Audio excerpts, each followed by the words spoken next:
G Tamil நேயர்களுக்கு காலை வணக்கம். நம்ம இன்னைக்கு பார்க்க போகிற மருத்துவம் வந்து நுரையீரல் புண். நுரையீரலில் புண் வந்து அவங்கவுங்க வயிற்றுக்குள்ளே தண்ணி சேர்ந்துருதுன்றாங்க. நுரையீரல் புண்ணில் வந்து அதிகமாக தண்ணி சேர்ந்ததுன்னா அந்த வயிறை வந்து வீங்கியிருக்கும். நிறைய பேருக்கு பார்த்தீங்கன்னா சிறுநீரகம் பாதிச்சிருக்கும் போது நுரையீரலும் சேர்த்து பாதிச்சிருக்கும். நுரையீரல் பாதிச்சிருக்கும் போது அந்த வயிறு வந்து வீக்கமாக இருக்கும். வயிறு வீக்கமாக இருக்கும். அந்த தண்ணியை வந்து அடிக்கடி போய் மருத்துவமனையில் வந்து எடுக்க வேண்டியது வருது. 3 லிட்டரு 4 லிட்டரு வரைக்கும் எடுக்கிறாங்க. ஏன்னா நுரையீரல் மொத்தமாக அரிச்சிருது. அதுக்கு காரணம் உள்ள சளி வந்து எங்கெங்கே படிஞ்சிருக்கோ எலும்பை கூட தின்றுரும். சளி மட்டும் இல்லை, அதோட சேர்ந்து உள்ள நுரையீரல் அழுகிட்டே வரும். அழுகிட்டு வரும்போது கொஞ்சம் கொஞ்சமாக நுரையீரல் இதாகும். அப்போ என்ன செய்கிறாங்க, இப்போ பாதி ஈரலை வெட்டிடுறாங்க. ஈரலை வெட்டிட்டு பாதியை வந்து விட்டுருக்காங்க. அது மீண்டும் வளர்ந்தாதான், வளரலன்னா அப்படியே நின்றுனாங்க. அந்த நிலையில் இருக்குது. இப்போ நுரையீரலில் புண்ணு ஆரம்பிக்கும் போதே அவங்களுக்கு வந்து நெஞ்செல்லாம் வலிக்கும். ராத்திரியில் வந்து இருமல் வரும். ராத்திரியில் அதிக அளவு இருமல் வந்துச்சு, வறட்டு இருமல் இருந்தால் நுரையீரலில் வந்து பாதிப்பு இருக்குன்னு அர்த்தம். நுரையீரல் பாதிப்பு இருந்தால் தான் அந்த இரவு நேரத்தில் வந்து வறட்டு இருமல்னா சளியும் வராது, எதுவும் இருக்காது, இருமல் வந்துக்கிட்டே இருக்கும், தொடர்ச்சியாக வரும். அந்த பனிக்காற்று குளிர்ந்த காற்று படும்பொழுதோ அல்லது ஆக்சிஜன் பற்றாமல் இருக்கும்பொழுது அந்த அவங்களுக்கு தேவையான மூச்சு காற்று பத்தாமல் இருக்கும்போது அவங்களுக்கு வந்து அதிகமாக இருமல் வந்துடும். அவங்க வீட்டில் இருக்கிற ஜன்னலில் திறந்து வச்சா ஓரளவு கட்டுப்படும். ஆனால் அவங்க திறந்து வைக்காமல் இருந்து அடைச்சி வச்சுருந்தாங்களோ அல்லது வீட்டில் ஒரு 10 பேர் இருந்தாங்களோ அவங்களுடைய மூச்சு காற்று முழுவதும் அவங்க மேலே பட்டு அவங்களுக்கு மீண்டும் மீண்டும் இருமல் வந்துக்கிட்டே இருக்கும். அவங்க ஏதாவது போக்குவரத்துலேயோ பஸ்ஸில் போனாங்கன்னா அடுத்தவங்க மூச்சு வந்து அவங்களுக்கு சேராது. அவங்க வெக்கையால் அதிக அளவுக்கு இருமல் வரும். அந்த இருமல்லாம் வந்து வரும்பொழுது இது அடுத்தவங்களுக்கு போகும் அப்படின்னு நம்ம நினைக்கிறோம். அவங்க வந்து சிறிதளவு துணியை வச்சு வாயில் வச்சுட்டு இருமுனாலும் அது அவங்களால முடியாது.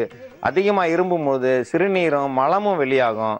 அவங்களால தாக்கு பிடிக்க முடியாது. சிறுநீர் வந்து நினைச்ச இடத்துல பேருந்துலேயே போயிடுவாங்க. ஏன்னா அந்த இருமல் வரும்போது கட்டுப்படுத்த முடியாத சிறுநீர் வெளியே வந்துடும். மலமும் கழிச்சிருவாங்க. இது வந்து அவங்க வெளியே போகிறதுக்கு மன துணிவை வந்து குறைக்கும். அவங்க வந்து ரொம்ப வருத்தத்திலே இருப்பாங்க. எந்த நேரம் ஆஸ்பத்திரிக்கு போனாலும் அந்த நீர் எடுக்கணும்னு தான் சொல்லுவாங்க. நீர் எப்படி சேருதுன்னா அங்கே நுரையீரலில் அந்த பகுதியை வந்து புண்ணு தின்றுருக்கோம். எப்படி சாப்பிட்ருக்கோம், இவங்க அதிகமாக குடிச்சிருக்கிறவங்களா இருப்பாங்க. அதிகமாக குடிச்சு உள்ளே வந்து ஈரல் கெட்டு போச்சு, சிகரெட்டு பிடிச்சி உள்ளே கெட்டு போச்சுன்னு சொல்லுவாங்க. அவங்களுக்கெல்லாம் தான் அதிகமாக போய் சேரும். இன்னைக்கு பால் சாப்பிட்டே நிறைய பேருக்கு அது கெட்டு போயிடுது. ஏன்னா பால் சாப்பிட்டதுமே சளி பிடிக்குது. சளி பிடிச்சதும் அந்த சளி பிடிச்ச பகுதி பூரா தின்றுது. முதல்ல சிகரெட்டு புகைக்கும் பொழுது தான் அது வந்து அந்த தொல்லையெல்லாம் வந்துச்சு. இன்னைக்கு பால்லையும் அந்த மாதிரி வருது. ஏன் வருதுன்னெலாம் நம்ம கண்டுபிடிக்க முடியாது. நம்ம தான் பார்த்து சாப்பிட்டுக்கிறணும். நல்ல நிலையில் இருக்கிற மாட்டு பால் சாப்பிடணும். ஏன் சொல்கிறேன்னா அதெல்லாம் நோயே வராத மாடுகள். நோயே வராத மாட்டு பால் சாப்பிடலாம். இல்லையா மொத்தமாக பால் சாப்பிட்றதே நிறுத்திடுங்க, அதான் நல்லது. நம்ம தான் வந்து அடுத்தவங்க பால் சாப்பிட்டுக்கிறோங்க. எந்த மிருகமும் அடுத்த மிருகத்தினுடைய பால் சாப்பிடல. அதனால் நம்ம தான் வந்து மிருகத்தை விட மோசமாக போய்கிட்டு இருக்கோம். அந்த நுரையீரல் புண்ணுக்கு வந்து இந்த பால்லாம் வந்து கெடுதியை தான் செய்யும், நல்லதை செய்யாது. ஆனால் அதுலேயும் நல்லதை செய்யணும்னா ஆட்டுப்பால் சாப்பிட்டோம்னா நுரையீரலுக்கு வந்து இதமாக இருக்கும். கழுதைப்பால் சாப்பிட்டா அதை விட நல்லது. கழுதைப்பால்லாம் கிடைக்காது, ஆனால் ஆட்டுப்பால் வச்சுருக்கோம். இதில் வந்து முக்கியமான மருந்தா மருத மரத்தில. மருத மரம்னா இது ஆற்றோரங்களில் பெரும் மரங்களாக இருக்கும். அது 4 பேர் கட்டி பிடிக்க முடியாத அளவுக்கு பெரிய மரமாக வரும். குறைந்தது 100 அடியிலிருந்து 150 அடி உயரம் கூட வளரும் இந்த மரம். இந்த மரத்தை வந்து வீட்டுக்கு பயன்படுத்துவாங்க. மரக்கட்டைகளை அறுத்து வீடுகளுக்கு பயன்படுத்தினா அந்த வீடு வந்து செல்வாக்கு அதிகமாக இருக்கும். அதனால தான் மருத மரத்து கட்டையை அந்த நாளில் போட்டாங்க. வீடுகளில் எல்லாத்துக்கும் மருத மரத்து கட்டையை பயன்படுத்துவாங்க. மருத மரம் இது வந்து அதிக அளவு இலையை இருக்கும். இதில் வந்து வேற எதையும் அவங்க எடுத்து சாப்பிடக்கூடிய அளவுக்கு எதுவும் கிடைக்காது. இதனுடைய இலைகளும் பட்டைகளும் நமக்கு மருத்துவ பயனை தரும். இதனுடைய இலைகளும் பட்டைகளும் நல்ல ஒரு மருத்துவம். நுரையீரல் புண்களை ஆற்றக்கூடியது. இது பெரியவர்கள் சிறியவங்க யாருன்னு பார்க்க வேண்டியது கிடையாது. இது கண்டிப்பாக பெரிய மரமாக தான் இருக்கும். இது மரத்தில் ஏறி பிடுங்கணும், இல்லைன்னா துரட்டிகளை வச்சு தான் பிடுங்கணும். இதனுடைய இலைகள் வந்து கிட்டத்தில் கிடைக்காது. அதுவாக உதிர்ந்து இருக்கிற இலையும் எடுத்து பயன்படுத்திக்கலாம். சாதாரணமாக வந்து மரங்கள் சின்னதாக இருக்காது. இந்த மரங்கள் வந்து அதிக அளவு வெட்டப்படாமல் இருக்குது. எங்கள் பகுதியிலலாம் 200 வருஷமாக மரம் வெட்டாமல் பெரும் மரமாக இருக்குது. அந்த மரத்தினுடைய இலைகள்லாம் அதிக அளவு நன்மையை தரும். ஏன்னா இதெல்லாம் 100 வருஷத்துக்கு முந்தினதுன்னா ஒரு பெரிய சித்தர்கள் வந்து மறைமுகமாக வாழ்கிற மரம்னு நம்ம சொல்லுவாங்க. அதனால் தெய்வம் குடியிருக்குன்னு சொல்லுவாங்க. அந்த மரத்தை வெட்டக்கூடாது அப்படின்னு சொல்லுவாங்க. ஏன்னா வெட்டினா அவங்களுக்கு வந்து நிறைய கஷ்டத்தை கொடுக்கும், அவங்க குடும்பத்துக்கு கஷ்டத்தை கொடுக்கணும். அதை வெட்டும் பொழுதே அங்கேருந்து ரத்தம் மாதிரி அந்த பட்டையிலிருந்து வரும். அதனால் வெட்டக்கூடாதுன்னு சொல்லிடுவாங்க. இந்த மருத இலையை பயன்படுத்தி நம்ம பண்ணுறோம். இதோடு சேர்த்து பூண்டை பயன்படுத்தும் போது சளிகளை வந்து வெளியேற்றக்கூடியது. எவ்வளவு சளி இருந்தாலும் நம்ம நெஞ்சு சளியை பூரா வெளியேற்றக்கூடியது. அது இல்லாமல் இதனுடைய காரத்தன்மை போகும்போது சளிகள் வந்து உடைய ஆரம்பிச்சிடும். சளிகள் உடைஞ்சு மலத்தின் வழியாக வெளியாகும். இந்த மலத்தின் வழியாக வெளியாகிறதுக்கு இந்த பூண்டை பயன்படுத்துகிறோம். கடுகினுடைய காரத்தன்மை, கடுகு சிறுசுனாலும் காரம் பெருசுன்னு சொல்லுவாங்க. இதனுடைய தன்மை வந்து இதனுடைய எண்ணெய் கடுகெண்ணெயும் சேரும் பொழுது அந்த சளியை வந்து வெளியே எடுத்துகிட்டு போகிறது. அதனால தான் நம்ம முன்னோர்கள் எல்லாமே சமையலில் கொஞ்சம் கடுகு சேர்த்து தாளித்தாங்க. அதிக அளவு கடுகு சாப்பிடனாலும் கொஞ்சமாக போட்டு தாளித்தாங்க. கடுகு சேர்க்கும்போது புண்களை ஆற்ற வல்லமை வாய்ந்தது இந்த கடுகு, பூண்டு எல்லாமே வந்து புண்ணில் அரைச்சி போட்டால் ஆரச்சி. ஆனால் உள்ள நுரையீரலில் இருக்க புண்ணை ஆற்றுறதுக்காக வேண்டி நம்ம இதை செய்கிறோம். சீரகத்தை பயன்படுத்துகிறோம். சீரகம் ஏற்கனவே சொல்லியிருக்கோம், உடலை சீராக்கக்கூடியது, உடலை தங்கமாக்கக்கூடியது, உடலில் உள்ள உறுப்புகளை பாதுகாக்கக்கூடியது. இதில் வந்து முக்கியமாக நுரையீரலில் இருந்தாலே பெரிய சிக்கல். ஏன்னா அந்த ஈரல் திருப்பி மீண்டும் வளர்றது கஷ்டம். ஆனால் இருக்கிற புண்ணை ஆற்றலாம். ஆரம்ப நிலை புண்களாக இருந்தால் கண்டிப்பாக ஆறும். பெரிய அளவுக்கு புண்ணு இருக்கு, எனக்கு பாதி ஈரலுக்கு மேலே அழுகிருச்சு, 90% அழுகிருச்சுன்னா அதை நம்ம ஒன்றுமே செய்ய முடியாது. ஒரு 10% 15% அழுகி இருந்ததுன்னா அந்த புண்களை சீக்கிரம் அவங்களே செஞ்சு ஆற்றிக்கலாம். அதுக்கு மேலேனா மருத்துவரிடம் தான் போகணும், அவங்களுடைய ஆலோசனை கேட்கணும். எல்லாத்துக்குமே இது சேரும்னு நினைக்கக்கூடாது. ஏன்னா பெரிய அளவு புண்ணு வச்சு பூரா அழுகி போயிருக்கோம், மொத்தமே அழுகி இருக்கும். அழுகுன புண்களில் வந்து அதிக அளவு பயன்படுத்த முடியாது. இதை பயன்படுத்தினாலும் அது பயன் தெரியாமல் போயிடும். ஆரம்ப நிலைனா முதல்ல இருமல் வரும், இருமல் வரும்போதே இதை பயன்படுத்தணும். இந்த சீரகத்தை நம்ம கொஞ்சம் கொஞ்சமாக சாப்பிட்டு வந்தாலே உள் உறுப்புகளில் இருக்க புண்களை ஆற்றும். அதனால தான் எல்லா மருந்துகள்லையும் சீரகத்தை சேர்க்குறோம். சீரகம் வந்து உடலில் உள்ள புண்களை ஆற்றுறது மட்டும் இல்லை, நல்ல நிலையில் மூளையை பயன்படுத்தும். மூளை தான் நமக்கு எல்லாத்துக்குமே தகவல் அனுப்புறது. அந்த தகவல் அனுப்புறது சரியான முறையில் தகவல் போனால் தான் அந்தந்த உறுப்புகள் சரியாகும். இப்போ நுரையீரல் புண்ணுக்கு தான் இந்த மருந்து போகணும்னா அந்த மூளை சொன்னால் தான் அந்த இடத்துக்கு போகும், இல்லைன்னா அது வேற இடத்துக்கு போகும், அது செயல்படாது. அதனால் மூளையை தூண்டக்கூடியது இந்த சீரகம். சீரகத்தை எல்லாத்திலையும் நம்ம சேர்க்கும் பொழுது நம்ம உடலில் வந்து எல்லா பகுதியும் சுத்தமாகிறதுக்கு தான் இந்த சீரகத்தை சேர்க்குறோம். இதோடு சேர்ந்து ஆட்டுப்பால் நம்ம சேர்க்குறோம். ஆட்டுப்பால் ஏன் இருக்குன்னா, ஆட்டுப்பால் சாப்பிட்டோம்னா வயிற்றில் இருக்க புண்கள் முழுவதும் ஆறும். நீங்கள் ஆட்டுப்பால் நீங்கள் சாப்பிட்டு பார்த்தீங்கன்னா நாக்கெல்லாம் வெந்து போயிருந்தாலும் பால் அப்படியே நேரடியாக, ஆட்டுப்பால்னா நேரடியாக பிடிச்சி ஆட்டுக்கிட்டே குடிக்கலாம், இல்லைன்னா கொஞ்சமாக பீச்சு எடுத்து கொஞ்சம் வடிகட்டி தான் குடிக்கணும். ஏன்னா ஆட்டினுடைய ரோமங்கள் கண்டிப்பாக ஆட்டுப்பாலில் இருக்கும். அதை வடிகட்டாமல் குடித்தோம்னா அந்த ரோமங்கள் வயிற்றுக்குள்ளே போயிடும். நிறைய பேர் ஆடு வளர்க்குறாங்க. ஆடு வளர்க்குறவங்களுக்கு வயிற்று வலி வரும், பார்த்துருக்கீங்க. ஏன் வயிற்று வலி வருதுன்னா அந்த ஆட்டை அதிகமாக தூக்கி வளர்க்குறாங்க. அதே மாதிரி நாய்களை தூக்கி வளர்க்குறாங்க. நாயெல்லாம் கண்டிப்பாக தூக்கி வளர்க்கக்கூடாது. எப்படி நம்ம செருப்பை வாசலில் விடுறோமோ அதே மாதிரி நாயை அங்கே தான் நிப்பாட்டணும். நாயை வைக்க வேண்டிய இடத்துல வைக்கணும்னு ஏன் சொல்கிறாங்கன்னா, அது தவறான எண்ணம் கிடையாது. நமக்கு பாசம் அதிகமாக இருந்தாலும் நம்ம அணைச்சிக்கிட்டே இருந்தோம்னா அதனுடைய தூசி, அதனுடைய முடியினுடைய தூசி மூக்கு நாசின் வழியாக போய் இறைப்பையில் போய் சேர்ந்து அது ஒரு புண்களை உண்டாக்கும். அதே மாதிரி தான் ஆடும். அந்த ஆட்டினுடைய ரோமமும் நம்ம வயிற்றுக்குள்ளே போய் புண்ணை உண்டாக்கணும். அப்புறம் வயிற்று வலி அதிகமாக வந்துடும். இந்த வயிற்று வலியெல்லாம் கட்டுப்படுத்த முடியாது. இந்த நுரையீரல் புண்ணுக்கு இந்த ஆட்டுப்பாலை சாப்பிடணும். இந்த ஆட்டுப்பாலை நம்ம பயன்படுத்துகிறோம். இந்த ஆட்டுப்பாலை பயன்படுத்தி இந்த நுரையீரல் புண்ணுக்கான மருந்தை நம்ம இப்போ பார்க்கலாம். இப்போ நுரையீரல் புண்ணுக்கான மருந்தை நம்ம இப்போ பார்க்க போகிறோம். நுரையீரல் புண் வர்றதுக்கான காரணத்தையும் சொன்னோம். நுரையீரல் புண் வந்து அதிகமாக வந்து சிகரெட்டு பிடிக்கிறவங்க, புகைக்கிறவங்களுக்கு தான் வரும், குடிக்கிறவங்களுக்கு வரும். அது மட்டும் இல்லாமல் அதிக அளவு சளி பிடிச்சிருக்கு, எனக்கு வந்து 10 வருஷமாக சளி இருக்குது, 5 வருஷமாக சளி இருக்குன்றவங்களுக்கும் கண்டிப்பாக வரும்.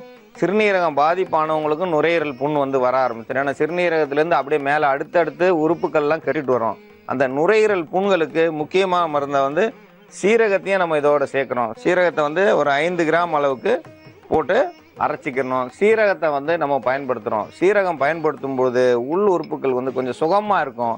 அதோட வந்து நம்ம மருத இலையை வந்து ஒரே ஒரு இலையை அரைச்சி எடுத்து வச்சுருக்கோம். ஒரு இலையை வந்து போதுமானது. அது இளம் இலையை அரைச்சி எடுத்துக்கிறணும். சின்ன இதமான இலையை வந்து அரைச்சி எடுத்தால் போதும். நிறைய புண்ணு இருக்குது, அதனால் நிறைய இலை நம்ம சேர்க்கணும் அப்படின்லாம் நினைக்கவே கூடாது. ஒரு இலை போதுமானது. இந்த ஒரே ஒரு இலையை அரைச்சி நம்ம இந்த மாதிரி எடுத்து வச்சுக்கிறணும். அதோடு சேர்ந்து கடுகு ஒரு 2 கிராம் அளவுக்கு எடுத்தால் போதும். கடுகு வந்து ஒரு 2 கிராம் அளவுக்கு எடுத்தால் போதும். இந்த அரைச்சி வச்சுருக்கோம், ஏற்கனவே அரைச்சி வச்சதை அதோடு சேர்க்கணும். சீரகத்தோடு சேர்க்கணும். சீரகத்தோடு சேர்த்து அது கூட சேர்ந்து நம்ம பூண்டை பயன்படுத்தணும். பூண்டு வந்து அதுவும் ஒரு 2 கிராம் அளவுக்கு போதும், அதிக அளவு வேண்டாம். பூண்டு வந்து 2 கிராம் அளவுக்கு பொடியாக நறுக்கி சிறு துண்டுகளாக நறுக்கி வச்சுக்கிறணும். நறுக்கி வச்சு அதோட சேர்ந்து சிறிதளவு வந்து பால் விட்டு அரைச்சிக்கிறணும்.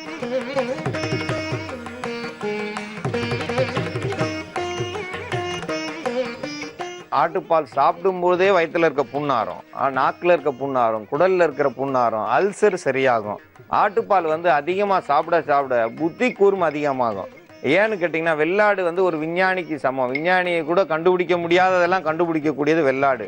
அதனால தான் வெள்ளாட்டை வந்து நம்ம பயன்படுத்துகிறோம். வெள்ளாடு சாப்பிட்ற இலைகள் எல்லாமே நல்லது. வெள்ளாட்டிலிருந்து கிடைக்கிற பால் மட்டும்தான் நம்ம சாப்பிடணும். நம்ம ஆளுங்க உடனே கறியை சாப்பிட்டா அதனுடைய மூளை எல்லாமே நமக்கு சேர்ந்துருன்னு நினைக்கிறாங்க. வெள்ளாட்டினுடைய பால் சாப்பிட்டா தாய்ப்பாலுக்கு அடுத்தது வெள்ளாட்டு பால். வெள்ளாட்டு பால் கிடைச்சா ரொம்ப நல்லது. வெள்ளாட்டு பால் சாப்பிட சாப்பிட சர்க்கரை நோயே இருக்காது. சர்க்கரை நோயும் சரியாக்கக்கூடியது.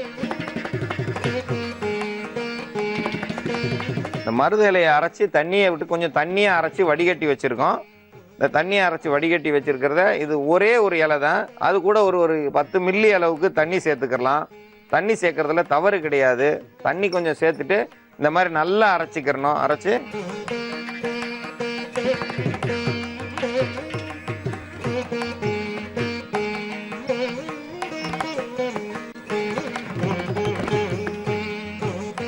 இந்த நுரையீரல் புண்ணுக்கு வந்து இப்போ அரைச்சி எடுத்திருக்கோம். இந்த அரைச்சி எடுத்ததில் வந்து சீரகம், கடுகு, பூண்டு, மருத இலை இதை சேர்த்துருக்கோம். இதோட கொஞ்சம் பால் சேர்த்துருக்கோம். இதில் வந்து ஒரு 50 மில்லி அளவுக்கு பால் சேர்த்தா போதுமானது. 50 மில்லி சேர்த்தோம்னா அதனுடைய தன்மை வந்து குறைவாக இருக்கும். பாலினுடைய தன்மை வந்து கூடி இருக்கும்போது எரிச்சல் அதிகமாக இருக்காது. பூண்டு வந்து கொஞ்சம் எரிய ஆரம்பிக்கும். பூண்டு பட்ட இடம்லாம் புண்ணாகாமல் இருக்கும். ஆனால் புண்ணு மேலே போட்டாலே பூண்டு வந்து போட வந்து சரியாகும். பூண்டை சாப்பிடும் பொழுதே உள்ளே இருக்க புண்கள் ஆறும். அதோடு சேர்ந்து கடுகு வந்து புண்ணை ஆற்றக்கூடியது. மருத இலை வந்து ரொம்ப முக்கியமானது. இதை நேராக சாப்பிடும் பொழுது உள்ள உறுப்புகள் மட்டும் இல்லை, புண்கள் எங்கே இருந்தாலும் புண்ணாற்றும். நுரையீரல் புண் மட்டும் இல்லை, வாயிலிருந்து அண்ணன் சொல்லுவோம் அந்த 2 கன்னத்துக்குள்ளே இருக்கிற புண்ணையும் ஆற்றும். அதோடு சேர்ந்து தொண்டைக்குள்ளே இருக்க புண்ணை ஆற்றி நுரையீரல் புண்களையும் ஆற்றக்கூடியது. ஆனால் அளவு கண்டிப்பாக வந்து ஒரு இலையினுடைய எடை பார்த்தீங்கன்னா ஒரு 2 கிராம் அல்லது 3 கிராமுக்குள்ளே தான் இருக்கும். 5 கிராம் வரைக்கும் இருந்தால் தவறு கிடையாது. அதோடு சேர்ந்து நம்ம எடுத்துருக்கிறோம். ஒவ்வொன்றையும் வந்து பூண்டு வந்து ஒரு 2 கிராமும், கடுகு வந்து ஒரு 2 கிராமும், சீரகம் வந்து ஒரு 2 கிராம் தான் எடுத்திருக்கோம். இதெல்லாம் சேர்த்த கலவையோடு சேர்ந்து ஒரு 50 மில்லி ஆட்டுப்பால் எடுத்துருக்கோம். இதை சாப்பிட்டோம்னா உடலில் வந்து இதமாக இருக்கும். நுரையீரல் புண்கள் வலி குறையும். வலி குறைஞ்சா முகத்தினுடைய அந்த முகச்சுருக்கம் மாறும். வயிற்றினுடைய பெரிய வயிறாக இருக்கிறது ஒரு வாரத்தில் பார்த்தீங்கன்னா கொஞ்சம் கொஞ்சமாக குறைய ஆரம்பிக்கும். ஏன் குறையுதுன்னா உள்ளே இருக்கிற புண்கள் ஆற ஆரம்பிக்கும். ஆனால் சிறிது நாள் கழிச்சு அவ்வளோ சீக்கிரம் வயிறு வத்தாது. ஏன்னா 45 நாள் சாப்பிடும்பொழுது தான் வயிறு குறையிறது தெரியும். 45 நாள் சாப்பிடும் பொழுது புண்கள் வந்து சுருங்கி புண்கள் உள்ள அழுக்குகள் வெளியாகும். அதனால் மலம் கழிக்கும் போது அதிக அளவு துர்நாற்றம் வீசும். அவங்களுக்கு துர்நாற்றம் வீசம் இல்லாமல் சிறுநீர் கழிக்கிறதும் கடுமையாக இருக்கும். சிறுநீருக்கு போக வேண்டிய நீர் முழுதும் இந்த நுரையீரலே தங்கியிருக்கும். தயவு செய்து குடிக்கிறவங்க குடிக்காமல் இருங்க. நிறைய பேர் என்ன மருந்து சாப்பிட்டாலும் குடிக்க ஆரம்பிச்சுறாங்க. குடிக்கக்கூடாது. பீடி சிகரெட்டு குடிக்கக்கூடாது. கறி, மீன், முட்டை சாப்பிடக்கூடாது. இந்த முட்டை, மீன், கறியெல்லாம் சாப்பிட்டிங்கன்னா எந்த மருத்துவமும் பயன்படாது. மூலிகை மருந்தே வந்து பயன் தராது. ஏன்னா கறி, மீன், முட்டைக்குன்னு தனியாக ஒரு மருத்துவம் இருக்குது. அதோடு அதை சேர்க்கணும்னா அது வேலை செய்யும். ஆனால் இதெல்லாம் புண்களை ஆற்றக்கூடியது. அதெல்லாம் புண்ணை உண்டாக்கக்கூடியது. கறி சொல்கிறோம், இன்றைக்கி ஆட்டுக்கறி சொல்கிறோம். ஆட்டுக்கறி யார் சாப்பிட்லாம்? நாய் மாதிரி உழைக்கிறோம், நாய் மாதிரி நிற்காமல் ஓடுறவங்க சாப்பிட்டா தான் அதை செமிக்க முடியும். சாதாரணமாக ஆட்டுக்கறியை வந்து செமிக்காது. ஆனால் அதை வந்து நீங்கள் சாப்பிட்றோம். அதை சாப்பிடும் பொழுதே உங்களுக்கு நுரையீரல்லாம் அதிக அளவு வேலைப்பாடு கொடுக்கும். சீக்கிரம் செமிக்கக்கூடிய உணவு சாப்பிடணும். சீக்கிரம் செமிக்கக்கூடிய உணவு சாப்பிட தான் உடலுக்கு ஆரோக்கியம் கூடும். நுரையீரல் புண்கள் இல்லாமல் இருக்கணுமா கண்டிப்பாக சிகரெட்டு பிடிக்கக்கூடாது. சிகரெட்டை புகைக்கக்கூடாது. அது மட்டும் இல்லை, குடிக்கவும் கூடாது. இங்கே வாழ்நாள் பூரா குடிக்காமல் இருந்தால் தான் மீண்டும் வந்து வாழ்க்கையில் வந்து ஒரு ஆதாரம் ஏற்படும். நுரையீரல் புண் வந்துருச்சு, கொஞ்சம் நல்லா ஆயிடுச்சுன்னா மீண்டும் வந்து நான் போய் 2 நண்பர்களோட சேர்ந்தேன் குடித்தேன்னா அந்த புண் வந்து அதிகமாகிடும். இப்போ ஆறிட்டு வர புண்ணை சொரிஞ்சு விட்டா எப்படி வந்து ரத்தம் வருமோ அதே மாதிரி அவங்க கொஞ்சம் நல்லா ஆயிடுச்சுன்னு மீண்டும் போய் குடிக்க ஆரம்பிச்சாங்கன்னா மீண்டும் அந்த வந்து நுரையீரல் முழுவதும் கெட்டுறோம். அல்லீரல், மண்ணீரல் எல்லாமே கெட்டுட்டு வரும். அதை கெடுக்கிறதுக்கு காரணம் நம்ம தான் வந்து பார்த்துக்கறணும். ஒரு முறை தான் வாய்ப்பு. நம்ம பிறந்ததே ஒரு முறை தான். அந்த ஒரு முறை வாய்ப்பை வந்து சரியாக முறையை பயன்படுத்திக்கணும். தவறு செய்கிறது மனித இயல்பு. அதை திருத்திக்கிட்டா தான் நம்ம மனிதன். இல்லைன்னா நம்ம மிருகத்துக்கு சமம். எவ்வளவு சொன்னாலும் கேட்க மாட்டேன்னா அது அவங்களோட முடிவை அவங்களா எடுத்துக்கிற வேண்டியதான். நுரையீரல் புண் வந்துச்சுன்னா அவங்க தப்பிக்கிறதே கஷ்டம். தப்பிக்கிறது கஷ்டம்னா வாழ்க்கையில் வந்து அவங்க தப்பிக்கிற முடியாமல் போயிடும். மரணத்தினுடைய எல்லையில் இருக்கிறாங்கன்னு அர்த்தம். யாருக்கு எப்போ வரும் அது வேற. வந்து திடீர்னு இறந்துட்டா அது வேற. கொஞ்சம் கொஞ்சமாக கொண்டுகிட்டு இருக்கும். கொஞ்சம் கொஞ்சமாக வலி தாங்க முடியாது, தூங்க முடியாது, படுக்க முடியாது. அவங்களால ஒரு சாட்சி படுக்க முடியாது. எப்படி படுத்தாலும் வயிறு வலிக்கும், நெஞ்சு வலிக்கும். அது வயிறில் வந்து டீப்பை போட்டு நீர் எடுப்பாங்க. அந்த மாதிரி இருக்கிறவங்களுக்கு இது ஒரு முக்கியமான மருந்து. இந்த மருந்தை வந்து இதை பாலோட சேர்த்து சாப்பிட்டோம்னா அவங்களுக்கு காலையில் வெறும் வயிற்றுல சாப்பிடணும். இதை சாப்பிட்றவங்க யாருமே கறிமீன் சாப்பிடாம இருந்தாங்கன்னா அவங்களுடைய நுரையீரல் புண்கள் ஆறும். இது குறைந்தது 45 நாள் சாப்பிடணும். அவங்களுக்கு வந்து அவங்களுடைய நுரையீரல் புண்கள் சிறு புண்களாக இருந்தால் கண்டிப்பாக இந்த மருந்தை எல்லாரும் பயன்படுத்த வேண்டும் என்று கேட்டுக்கொள்கிறேன். குழந்தைகளுக்கு வயிற்றுப்போக்கு அல்லது மலம் அடிக்கடி வெளியாகும் தருணத்தில் அந்த குழந்தைகளுக்கு மலம் வெளியாகுவதை தடுக்க மருத்துவத்தை பார்ப்போம். தாய்மார்கள் மாம்பழம் சாப்பிட்டு தாய்ப்பால் கொடுத்தாலும் அது குழந்தைக்கு சேராது. மாந்தம் என்று சொல்வார்கள். மாந்தம் போல் அடிக்கடி வெளியே போகும். அடிக்கடி வெளியே போகாமல் இருக்க இப்பொழுது இந்த மருத்துவத்தை பார்ப்போம். அதற்கு மாதுளம் பூ, இந்த மாதுளம் பூவை நாம் காய வைத்து அதை இடித்து பொடி செய்து வைத்து கொள்ள வேண்டும். ஏனென்றால் குழந்தைகள் உள்ள வீடுகளில் இந்த மாதுளம் பூ அதிகமாக பயன்படும். ஏனென்றால் இந்த வயிற்றுப்போக்கையும் வயிற்று கடுப்பையும் அடிக்கடி மலம் போவதையும் தடுக்க இந்த மாதுளம் பூக்கள் பயன்படும். மாதுளம் பூக்கள் கிடைக்காத இடங்களில் மாதுளம் பழத்தினுடைய தோல்களை நாம் பயன்படுத்தலாம். அதனுடன் சேர்த்து மிளகாய் வத்தல், ஏனென்றால் இந்த மிளகாயின் வத்தலினுடைய பயன் அதிக காரத்தன்மையாகவும் இருக்கும். இந்த காரத்தன்மை இருப்பதோடு இல்லாமல் இது நல்லதையும் செய்யும், கெட்டதையும் செய்யும். அதிக அளவுக்கு கொடுத்தால் கெட்டதை உண்டு பண்ணி வயிற்றுக்குள் எரிச்சலை உண்டு பண்ணும். குறைந்த அளவு கொடுத்தால் இது மருந்தாக மாறும். அடிக்கடி மலம் போகும் குழந்தைகளுக்கும் இந்த மிளகாயினுடைய காரத்தன்மை உள்ளே உள்ள நாக்குப்பூச்சி, சிறு புழுக்கள், குடலில் உள்ள புழுக்களை வெளியேற்றும். இந்த மிளகாய் வற்றல், நெய் இதனுடன் சேர்க்கிறோம். நெய் சேர்க்கும்போது வயிற்றுக்குள் புண்ணாக இருந்தால் இந்த நெய் ஆற்றிவிடும். இந்த புண் போல் இருக்கும் குடல்களில் குழந்தைகளுக்கு தெரியாது. அதனால் அடிக்கடி மலம் வெளியேறி கொண்டே இருக்கும். மலம் வெளியேறி கொண்டே இருக்கும்போது இந்த நெய்யை பயன்படுத்த அந்த மலம் அடிக்கடி போவதை தடுக்கலாம். இதற்காக பனை வெல்லம் சேர்க்கலாம் அல்லது மண்டை வெல்லம் என்று சொல்வார்கள். கரும்பு வெல்லம், கரும்பு சர்க்கரை என்பார்கள். இந்த வெல்லத்தையும் சேர்க்கலாம். உங்கள் வீட்டில் கிடைக்கும் எந்த வெல்லமாக இருந்தாலும். ஏனென்றால் குழந்தை அடிக்கடி வெளியே சென்று மலத்தை வெளியே கழிப்பதால் அதற்கு நோய் உண்டாகும், காய்ச்சல் உண்டாகும். நடக்க முடியாமல் தவழ்ந்து கொண்டிருக்கும் குழந்தை தவக்கவும் முடியாமல் படுத்த இடத்திலே இருக்கும். இந்த நிலைக்கு வராமல் தடுக்க இந்த வெல்லத்தையும் இதனுடன் பயன்படுத்த வேண்டும். இந்த மருந்து தயாரிக்கும் முறை: இந்த மாதுளம் பூவை காய வைத்து பொடி செய்து வைத்துள்ளோம். மாதுளம் பூவை காய வைத்து பொடி செய்து வைத்துள்ளோம். இந்த பொடியை பயன்படுத்த வேண்டும். ஒரு பூ அளவுக்கு போதுமானது. ஒரு பூ என்றால் மாதுளம் பூ, இது பிஞ்சு பூவும் ஒன்றுதான். இந்த அளவுக்கு எடுக்கும் பொழுது இது 3 குழந்தைகளுக்கு வரும். அதனால் இதை காய வைத்து பார்க்கும்பொழுது 2 சிட்ரிக் அளவுக்கு நாம் எடுத்துக்கொண்டால் போதுமானது. 2 சிட்ரிக் அளவுக்கு இந்த மாதுளம் பூவை காய வைத்து எடுத்த பொடியையும், மிளகாய் பொடி 1 சிட்ரிக் அளவும், நெய் 1 ஸ்பூன் அளவும், வெல்லம் தேவைக்கேற்ப சேர்த்து கொள்ளலாம். இதை குழைத்து குழந்தையின் நாக்கில் தடை வர வயிற்றுப்போக்கு, வயிற்று கடுப்பு என்று சொல்வார்கள், அடிக்கடி மலம் கழிக்கும் குழந்தைகளுக்கு இது மருந்தாக பயன்படும். இப்பொழுது இந்த மருத்துவத்தை காண்போம். இந்த மாதுளந்தோலை காய வைத்து பொடி செய்ததில் 1/4 ஸ்பூன் அளவுக்கு எடுத்துக்கொண்டால் போதும். 1/4 ஸ்பூன் மாதுளந்தோல் என்றால் அதைவிட குறைவாக மிளகாய் வற்றல் அரைத்திருக்கும் தூள்களில் சிறிதளவு 1 சிட்டிக் அளவு சேர்த்தால் போதுமானது. சரிக்கு சரி கண்டிப்பாக போடக்கூடாது. மாதுளந்தோல் 5 கிராம் என்றால் மிளகாய் பொடி 1 கிராம் அளவுக்கு இருந்தால் போதுமானது. நெய்யானது கண்டிப்பாக 1 ஸ்பூனுக்கு இருக்க வேண்டும். ஏனென்றால் அந்த காரத்தையும் மாதுளந்தோலின் துவர்ப்பையும் அடக்க வல்லது இந்த நெய். இந்த பொருள்களை 3ம் கலக்கும் பொழுது இதனுடன் சேர்த்து வெல்லம் சேர்க்க வேண்டும். வெல்லம் தேவைக்கேற்ப எவ்வளவு வேண்டுமானாலும் சேர்க்கலாம். குழந்தைக்கு இந்த மருந்து கார்ப்போ, கசப்போ, துவர்ப்போ இருக்கக்கூடாது, இனிப்பாக இருக்க வேண்டும். அதனால் கண்டிப்பாக வெல்லம் கொஞ்சம் கூடுதலாக சேர்த்தால் தவறில்லை. ஆனால் மருந்து கண்டிப்பாக வேலை செய்யும். இதில் ஒரு நெல்லிக்காய் அளவு கொடுக்க இந்த குழந்தைகளுக்கு அடிக்கடி வெளியே போகும் மலத்தை கழிக்கும் குழந்தைகளுக்கு வலிகள் இல்லாமல், மலம் அடிக்கடி போகாமலும், இரத்தம் மலத்தினுடன் வெளியேறாமலும் அந்த குழந்தைகளுக்கு சுகமாகும். நம் முன்னோர்கள் சுலபமாக எல்லாவற்றிற்கும் இந்த மருந்தை பயன்படுத்துவார்கள். இப்பொழுது குழந்தைக்கு சிறிய வலி ஏற்பட்டால் மருத்துவமனைக்கு சென்றால் குறைந்தது 1000 ரூபாய்க்கு மேல் வரும். அந்த மருத்துவ செலவை குறைக்க இந்த மருந்தை பயன்படுத்தலாம். இந்த மாதுளந்தோல், மிளகாய் வத்தல், நெய், வெல்லம் இதை சேர்த்து வைத்ததால் பஞ்சாமிர்தம் போல் இருக்கும். இதை எந்த குழந்தையும் விரும்பி சாப்பிடும்.